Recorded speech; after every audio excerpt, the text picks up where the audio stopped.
iskuma xidhno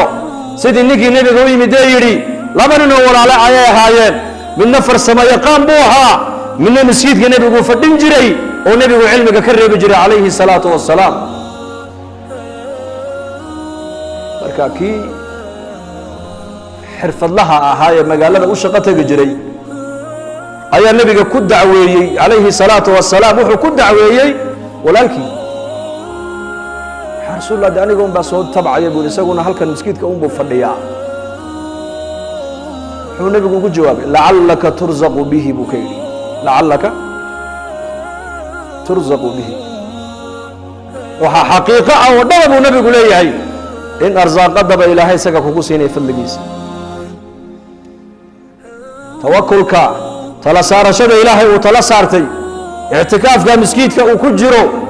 barashada ilaahay diintiisa uu baranayo taqwada masjidka ku soo xiraysay ayaa laga yaabaa arsaaqada in ilaahay kugu fudaydinayo macnaheedu way sidaas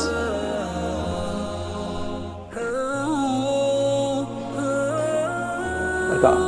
aqoonta ma radinayno waan baranaynaa aqoon in wax la bartana ma diidayno laakiin waxaan u baahannahay qofka wax baranaya inuu marka horeysa u noqdo qof ilaahiisa yaqaana dhakhtar ilaahay yaqaana injineer ilaahay yaqaana taajir ilaahay yaqaana mas-uul ilaahay yaqaana faqiir ilaahay yaqaana caaqil ilaahay yaqaana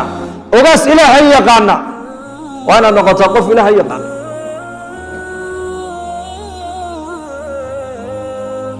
nin taajira oo ganacsada ayaa jamaaca ku ziyaaratay xafiiskiisii shaashad weyn baa hor taalla xafiis kasta oo shaqaalihiisu ay fadhiyaan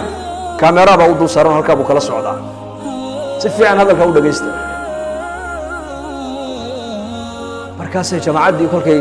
u xadiiseen bay ku yidhahdeen shaashadda inaad kolba mar eegay sideed dadkuna dhex soo socdaan wuxuu yidhi waa shaqaalihii baan halkaa shaqaalahaygii baan halkaa kala socdaa buu yidhi oo gabdhaaba ku jira maxaad gabdhaha u khaawisi buu yidhi mar markii qaarkood shalmadaaba ka dhacayse wuxuu yidhi si kale oo lagu aaminaa ma jirto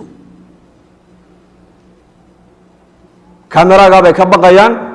deedna xoolahaygii iyo shaqadeydii baa ii nabadgalaysa buu yidhi ninka dadkaa muxuu ka aaminsan yahay markaa u shaqaynayo oo dhan waa tuug inay way idhacaan kameraaga waxaan u wada duldhigay waa in xoolahaygu ay ii badbaadaan saasuu ka aaminsan yahay soo maha inde muxuu ka aaminsan yahay waa tuug qof la aamini karaa ma jirto mid baa mid sidaa ku yidhi dadka maanta wax la aamini karaa maba jira buu yidhi kaad meel u dhiibtaba uu ku dhacayaa buu yidhi ayib shaqaalihiisii qof ka mida ayaa maalin isagana meel lagula kulmo markaasaa lagu yidhi maalin baan sarfiiska kugu soo maray yaad u shaqaysaa shirkaddaa baan ka shaqeeyaa imse sanaa ka shaqaysaa 7 sano lacag muxuu ini siiyaa intaa maalintaad shaqada bilowday ilaa 7 sano lacagtaadu ma intaa unba haa waa intaa oo nima biiriyo sanad kasta wuxuu nagu yidhaahdaa waa nii biirin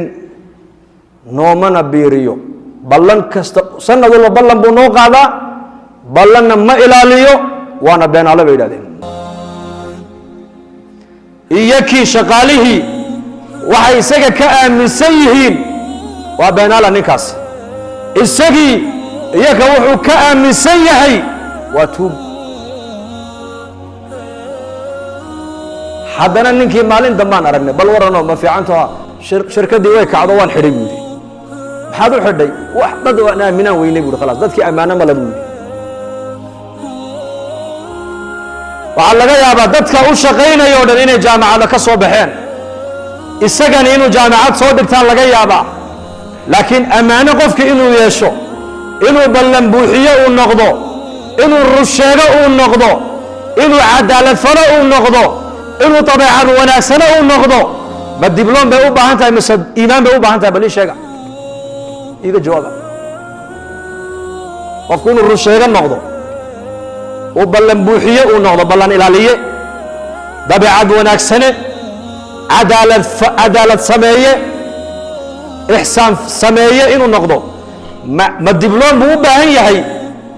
ما نقشنا ولي جامعة اللي يرينك كالصباح وحنا نقول إن أمانة حافظة نين رشيقة نين بلنبوحية نين عدالة سماية ما نقشنا